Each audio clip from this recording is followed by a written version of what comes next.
반갑습니다. 송주준입니다. 이미 많은 분들이 알고 계시는 것처럼 정치인이 아닌 법무부 장관으로서 한동훈 장관은 야당의 국회의원 모두를 합친 것보다 더 정치인다운 모습을 보여주고 있는데요.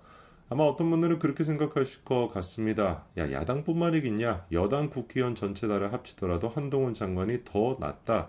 뭐 이렇게 생각하시는 분들도 계실 것 같은데, 뭐 어쨌거나 한동훈 장관이 분명히 정치인이 아님에도 불구하고 정말 우리가 생각하는 이상적인 정치인의 모습을 보여주고 있다라고 하는 것만큼은 분명히 사실일 것 같습니다. 뭐 요컨대 이제 한동훈 장관이 여야를 떠나가지고 국민 상식에 부합하는 그런 모습을 많이 보여줬었죠. 인혁당 사건 같은 경우도 그랬고요. 그리고 군인에 대한 처우 개선 문제도 그랬고, 교정시설 어떤 그 공무원들에 대한 처우 개선 문제도 마찬가지였습니다. 인권과 같은 문제도 마찬가지겠고, 하나같이 정말 여야, 좌우 뭐 이런 이념 문제를 떠나가지고 상식에 부합하는 모습을 많이 보여줬었는데, 이런 차원에서 오늘 제가 영상을 통해서 좀 주목해보고 싶은 게 뭐냐? 중국에 대해서 한동훈 장관이 지금까지 보여줬던 모습입니다. 사실 이제 한동훈 장관이 중국 문제에 대해 가지고 직접적으로 뭐 이렇게 언급한 적은 없었습니다. 뭐 중국에 대해 가지고 당연히 뭐 그럴 수밖에 없겠죠. 그거는 외교 문제이기 때문에 법무부 장관이 그거에 대해서 얘기할 게 뭐가 있겠습니까? 그러나 우리가 생각해 봐야 되는 게 중국과 한동훈 장관의 교집합이라고 할 수 있는 부분이 분명히 있고 그 점에 대해서 실제로 한동훈 장관이 지적했던 적이 있는데 그게 다른 게 아니라 중국인들이 한국에 들어와 가지고 영주권을 갖고 살고 있는 경우가 있지 않습니까?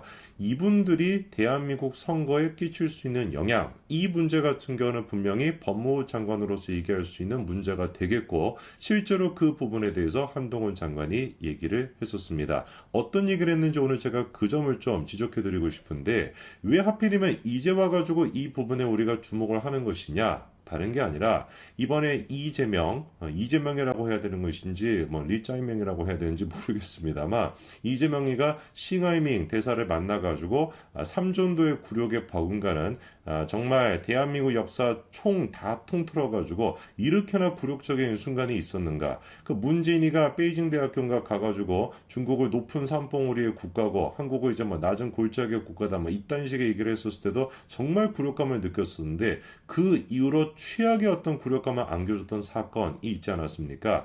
이 사건에 대해 가지고 그 비하인드 스토리가 좀 공개가 됐는데 여러분들이 이미 알고 계시는 것처럼 싱하이밍 대사가 이재명을 만나겠다라고 하는 것 전에 누구부터 만나려고 했다라는 거예요? 한동훈 장관을 만나려고 했다라는 거 아닙니까? 근데 이번에 이재명에 대한 논란이 나오니까 이런 얘기가 공개가 됐죠. 한동훈 장관이 2월 달에 중국 대사 싱하이밍의 관저 만찬에 대한 제안을 정중히 거절했다라고 하는 기사가 나왔습니다. 저는 개인적으로 진짜 대단하다라는 생각이 들었습니다. 이거는 뭐 정치인들도 이 정도까지는 아닐 것 같은데 이 정무적인 감각이 정말 뛰어난 것 같아요. 당시 한동훈 장관이 했던 얘기를 보니까요. 한일 관계 개선 등 외교 관계의 변수가 복잡하게 맞물려 있던 만큼 신중하게 행동하는 게 옳다라고 보고 고심 끝에 정중히 거절했던 것이다. 이렇게 이제 얘기가 나왔습니다. 근데 여기서 우리가 주목해 봐야 되는 게 왜 도대체 싱하이밍 대사가 한동훈 장관을 만나려고 했을까? 이거를 이제 우리가 고민해 봐야 되는 거 아니겠습니까? 이미 사실 싱하이밍 대사가 한동훈 장관을 작년 12월 달에도 만났었거든요. 그 12월 달에 이미 만났던 상황임에도 불구하고 2월 달에 추가적으로 이제 만나겠다. 자기 관조로 이제 초청까지 했던 그 이제 배경에 대해서 우리가 생각을 해봐야 되는 것인데 사실 이제 작년 12월 달에 만날 때도 한동훈 장관이 굉장히 좀 꺼렸던 것 같아요. 거리를 뒀던 것 같습니다. 그도 그럴 것이 작년 12월에 만나는 그 경우도 법무부 정부 과천청사를 싱하이밍 대사가 직접 찾아가지고 한동훈 장관을 접견했었고 그 만남 같은 경우도 여러 차례 요청을 해가지고 성사된 자리였다라는 거거든요. 그러니까 한동훈 장관에 대해 가지고 싱하이밍 대사가 보여주는 거는 분명히 이재명에 대해서 리짜이밍에 대해서 보여주는 것과는 굉장히 좀 차이점이 있다라고 우리가 알 수가 있습니다. 리짜이밍 같은 경우는 직접 자기가 관저로 찾아가 가지고 머리를 조아리면서 막 아련하다시피 그렇게 했던 것이고 이 한동훈 장관에 대해서는 싱하이밍 대사가 자기가 직접 찾아갔고 한동훈 장관을 그것도 몇 차례나 만나 달라라고 요청한 끝에 만났다라는 거 아니겠습니까? 확연히 그러니까 싱하이밍 대사가 존중하고 있는 건 한동훈 장관이고 리짜이밍 같은 경우는 그냥 뭐라고 할까요? 자기 그냥 뭐 부하라고 생각한다? 뭐 이렇게 봐도 무방할 정도였던 것 같습니다. 그 배경으로 나오고 있는 것이 뭐냐면은 한동훈 장관이 당시 이제 밀어붙이고 있었던 게 뭐냐면 선거권 제도에 대한 어떤 문제였거든요.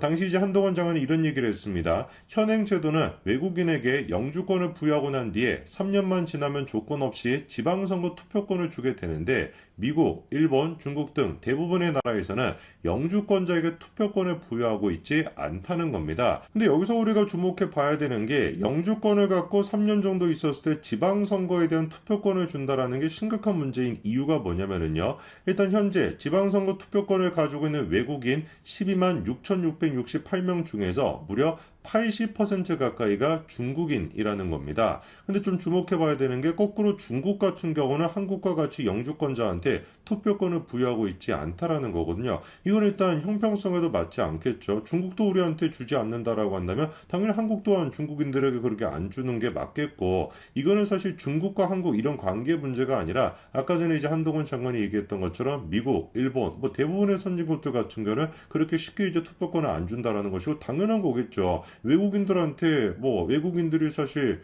뭐 애국심이 됐거나 그리고 뭐 국내 상황이 됐거나 그런 거를 제대로 알기는 쉽지가 않을 텐데 그런 사람한테 함부로 어떻게 우리가 투표권을 줘가지고 대한민국 정치에 관여를 하게끔 그렇게 만들 수가 있겠습니까? 실상 그거는 뭐 내정 간섭이다 이렇게도 볼 수 있는 문제가 되겠죠. 그리고 이제 대한민국의 현재 지금 투표권 그런 어떤 제도에서 특히나 문제가 되는 게 지방선거에 대한 투표권을 준다라는 것인데 이미 여러분들이 잘 알고 계시는 것처럼 지방선거는 어떻습니까? 그렇게 뭐 투표 수 자체가 많지가 않아요. 근데 그렇게 투표수가 많지 않은 상황에서 아까 전에 이제 10만 명이 넘는 중국인들이 집중적으로 어떤 의도를 가지고 한 사람한테 투표를 한다라고 한다면 충분히 선거 결과를 뒤집을 만큼 중요한 역할을 행사할 수도 있다라는 거거든요. 그래서 그 부분에 대해서 과거 이미 권성노 의원이 이 지방선거에 대해서 특히나 농산 어촌에 대해 가지고 이 공직선거법이 개정될 필요가 있다라고 이제 문제를 지적을 했었습니다. 그때 나왔던 얘기도 지방선거는 기초의원과 광역의원처럼 상대적으로 규모가 작은 선거구에서 투표가 이루어지다 보니까 이런 식의 선거 방식 같은 경우는 특정 지역에 집중돼 외국인의 거주 양상과 결합되게 된다면 외국인 투표권이 민의를 왜곡할 여지가 분명히 있다라는 것이죠. 사실 뭐 우리가 다 알고 있지 않습니까? 대한민국 어떤 지역에서 이제 중국인들이 많이 거주하고 있는지. 근데 그런 어떤 지방선거의 경우에는 그렇게 중국인들이 많이 거주하고 있었을 때 그 사람들이 특정 어떤 의도를 가지고 선거를 하게 된다면은 당연히 그 사람들 입맛에 맞게끔 중국인들에게 도움이 될 수 있게끔 중국인들 이익에 부합한 대한민국 국민들의 이익에 부합한 게 아니라 중국인들 이익에 부합한 그런 결과가 나올 수 있지 않겠습니까? 바로 그 점에 대해서 한동훈 장관이 정확하게 지적을 했던 것이고 바로 그 점이 뼈아팠기 때문에 이 싱하이밍 또한 마찬가지로 몇 차례나 걸쳐가지고 한동훈 장관을 만나고자 했던 것이고 한동훈 장관의 메시지가 나온 지 열흘 만에 저렇게 직접 자기가 관저로 또다시 초청을 해가지고 한동훈 장관한테 얘기를 하고자 했던 것이죠. 글쎄요, 여러분들이 보시기에 어떻습니까? 제1야당 대표라고 하는 사람은 싱하이밍 대사의 초청에 부랴부랴 달려가가지고 아련을 하고 머리를 조아리는 모습을 보였습니다. 그리고 그 자리에서 싱하이밍 대사가 뭐 친한 친구였기 때문에 그렇게 했다라고 하는데 택도 없는 소리겠죠. 자기가 미리 준비했던 원고를 꺼내가지고 15분 가까이나 윤석열 정부를 비판하는 그런 메시지를 냈고요. 그 옆에서 이재명 대표는 너무나 공손한 자세로 두 손을 꼭 모은 상태로 싱하이밍 얘기를 듣고 있었고 심지어 민주당 관계자는 그 얘기를 받아 적기까지 하면서 유튜브를 통해서 생중계로 내보냈던 게 현재 지금 민주당의 모습이었습니다. 반대로 국민의힘 그리고 윤석열 정부는 어떤 모습을 보여주고 있습니까? 정확하게 싱하이밍 대사에 대한 초치까지 하면서 내정 간섭이다라고 엄중 경고를 했었고 한동훈 장관은 이재명과는 다르게 싱하이밍 대사를 자기를 직접 만나게끔 만들었고 아예 그냥 관저에 초청하는 걸 거부까지도 했습니다. 여러분들이 보시기엔 누가 도대체 대한민국 국익에 부합한 모습을 보여주고 있다라고 생각하시나요? 제가 보기엔 어떤 측면을 생각해 보든지 간에 이재명 대표의 마음속에는 대한민국이 자리 잡고 있는 게 아니라 이재명 대표의 마음의 고향은 중국이 아닐까라는 생각을 해봅니다. 사실 근데 뭐 문재인이 같은 경우는 북한을 마음의 고향으로 두고 있었던 것 같고 이재명은 중국을 마음의 고향으로 두고 있는 것 같으니까 뭐 이참에 그냥 두 사람 전부 다 개명해가지고 한 명은 북한으로 가 한 명은 중국에 가가지고 정치인으로서 제 2막을 사는 게 어떨까라는 생각도 드네요. 그게 오히려 자기들한테 더 도움이 되지 않겠습니까? 대한민국이 이렇게 버팅기고 있게 된다면 오히려 제가 보기엔 구속되는 시간만 더 빠르게 가까워질 것 같은데요. 뭐 결과는 어떻게 될지 두고 봐야 되겠습니다만 진심으로 제가 충고를 드립니다. 두 사람은 한 명은 북한으로 가시고 한 명은 중국으로 가시기 바랍니다.